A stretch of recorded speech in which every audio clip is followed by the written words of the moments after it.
रुक कर रायपुर के जिहां ले गए बड़े खबर सामने आते कोरोना ले बाचे बर अंबेडकर अस्पताल के नर्स मन के प्रदर्शन शुरू हो गए हैं। कोरोना ड्यूटी के दौरान सुरक्षा उपकरण के मांग ये नर्स मन द्वारा करे जाते। कोविड ड्यूटी के बाद क्वारंटाइन के घलो नर्स मन मांग करे है। क्वारंटाइन करेला लेके नर्स मन के आरोप है कि कोरोना ड्यूटी के बाद सिर्फ डॉक्टर मन ला ही क्वारंटाइन करे जाते।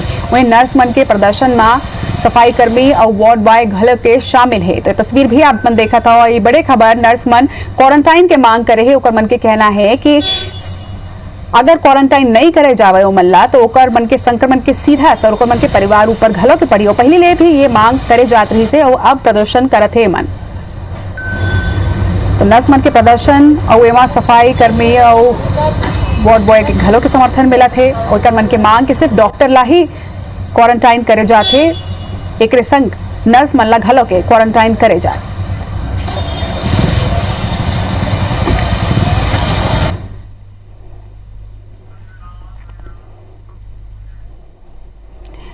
इति रायपुर में नर्स दीपा दास के एक और कारनामा सामने आए हैं। बड़े खबर आप मतलब बता दें। वार्ड गर्ल, वार्ड बॉय और सुपरवाइजर के सरकारी नौकरी लगाए के नाव में नर्स हाथ ठगी करे है। बेरोजगार मन ले लगभग 5 लाख रुपया की ठगी आगू आई से दुर्ग, बेमेतरा, गरियाबंद, आरंग और पाटन तक ले लगभग 11 मनखे ले ठगी के मामला सामने आए हैं। जम्मू ले मेकाहारा के वार्ड 9 में लगभग 8 महीना तक के नर्सा काम घलो के करवाई से। जम्मू पीड़ित FIR कराए बर भटके बर मजबूर है। वह फर्जी कोरोना वैक्सीन मामला में नर्स दीपा दास के नाम आगू आए रही से आरोपी है वो मामला में। और एक और कारनामा अब सामने आ गए है। और ज्यादा जानकारी के संग हमारे सहयोगी तहसीन जैदी हमारे मन संग जुड़त है। तहसीन, नर्स के एक और कारनामा आगू आगे है।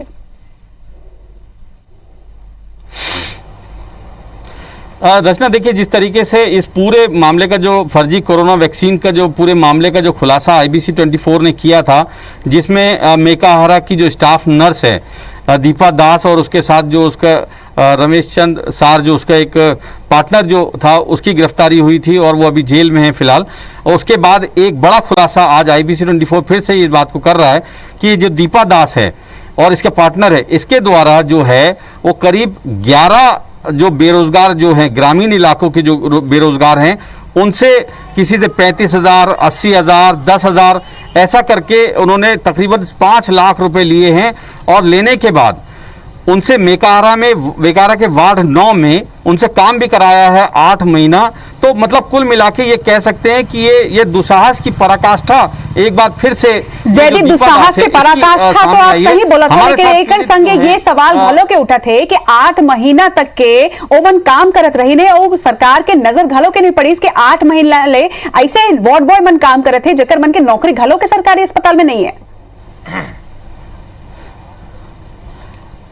देखिए जिस तरीके से एक ये बड़ी बात, एक बड़ा सवाल यहाँ पे इतने बड़े जो प्रदेश का सबसे बड़ा एक अस्पताल है उस पे ये सवाल उठता है कि पूरे 8 महीने इन बेरोजगारों को काम करा लिया गया है और अपने पास से वो 2,000, 5,000, 3,000 ये लोग पैसे भी देती थी।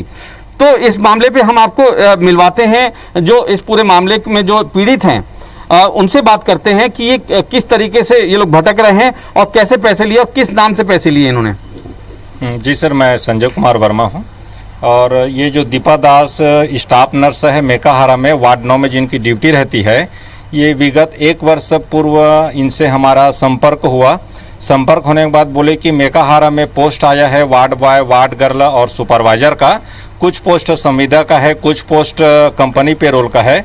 तो इस प्रकार से बेरोजगारों से किसी से 30,000, किसी से 35,000, तो किसी से 80,000, तो किसी से 1.5 लाख रुपया भी लिए हैं। और लेने के बाद उनको 8 महीना ड्यूटी भी कराए। 8 महीना ड्यूटी कराने के दरमियान उनको खर्चे के लिए 1,000, 1,500, 2,000 दे देते थे और बोलते थे कि वित्त विभाग से अभी अनुमोदन नहीं हुआ है, जैसे अनुमोदन होगा तो आप लोगों की सैलरी चालू हो जाएगी। इसी विश्वास में गरीब लोग जो गाँव से रायपुर में आके किराए में रह के नौकरी की चाह में कि एक अच्छे जगह हम लोग की नौकरी लग जाएगी, ये सोच के विगत 8 महीना कोई पानी पी के तो कोई बासी खा के अपना दिन निकाले हैं। उसके बाद जब पता चला कि ये फर्जीवाड़ा है, हम लोग बहुत गलत जगह फंस गए हैं, तो उनसे जब पैसे की मांग किया गया तो वो हमको धमकी देते थे कि मेरा पहुंच मंत्री तक है, बड़े विधायक तक है, बड़े बड़े नेताओं से है, बड़े बड़े पुलिस अधिकारियों से, अगर आप मुझे पैसे की मांग करेंगे तो मैं आप लोगों को अंदर करवा दूंगी। इसमें आप लोगों ने कहीं शिकायत की है अभी तक? जैसे कि अभी आप सिविल लाइन थाने आए हैं, तो इससे पहले कहीं आप लोगों को शिकायत की है? क्या जवाब मिला है? सिविल लाइन थाना तो मैं इसलिए आया सर क्योंकि दीपा दास का पेपर में आया था कि फर्जी वैक्सीन में आरोपी बनाया गया है करके, तो देख के मैं आया सर। और मेरे जो अन्य और बेरोजगार हैं जो उनके जाल में फंसे हैं, वो लॉकडाउन के कारण रायपुर नहीं पहुंच पाए। तो इसके पहले सर हम लोग जब हमको वो धमकी देते थे तो हम एसपी ऑफिस में भी सभी लोग मिल के आवेदन दिए हैं, जो कि मौधापारा थाना ट्रांसफर हुआ है जो आवेदन है, जहाँ पे कुछ हुआ वहाँ पे बस सर वो उनको फ़ोन करते थे निरीक्षक सर जो है, तो ये बोला जाता था कि मैं ज़मीन बेच के दे रही हूँ। और आरंग थाना में भी इनका एक आवेदन गया था सर नौकरी के ही नाम से। और जिस तरीके से रचना आप देख सकते हैं कि ये पीड़ित हैं, उनसे जो ठगी के शिकार ये लोग हुए हैं, ऐसे 11 लोग जो हैं, क्योंकि अभी लॉकडाउन है इस वजह से वो लोग सामने नहीं आए। एसपी ऑफिस में जिस तरीके से कह रहे हैं कि एसपी ऑफिस में इन लोगों ने आवेदन दिया है, मौदापारा में उसकी जांच चली, लेकिन अभी तक इन जो आरोपी हैं, महिला जो दीपा दास हैं, अभी तक कोई एफआईआर इनके खिलाफ नहीं हुई है। लेकिन इसमें एक बड़ा सवाल यहाँ पे इस बात का उठता है कि इस पूरे सिस्टम में सिर्फ अकेली दीपा दास नहीं है, क्योंकि जिस तरीके से 8 महीने काम करा लिया और इतना बड़ा सेटअप है, वो भी स्वास्थ्य विभाग का सेटअप है और राज्य का सबसे बड़ा अस्पताल है, वहां पे काम करा लिया और किसी को पता भी नहीं चला और अपने पास से तनख्वाह देते थे। लेकिन इस पूरे मामले में अगर अच्छे से जांच होगी तो निश्चित तौर पे कई और बड़े नाम खुलासे हो सकते हैं। ये बात में इनकार नहीं करे जा सके कि ये सिस्टम की विफलता है, लेकिन एक साथ साथ जनता के भी एवं भागीदारी है। काबर के युवक मन भी घूस दे के सिस्टम में घुसे की कोशिश जरूर करे, हालांकि सफलता नहीं मिली, परेशानी हुई से वो अलग बात है। तमाम जानकारी पर आपके बहुत बहुत शुक्रिया जैरी।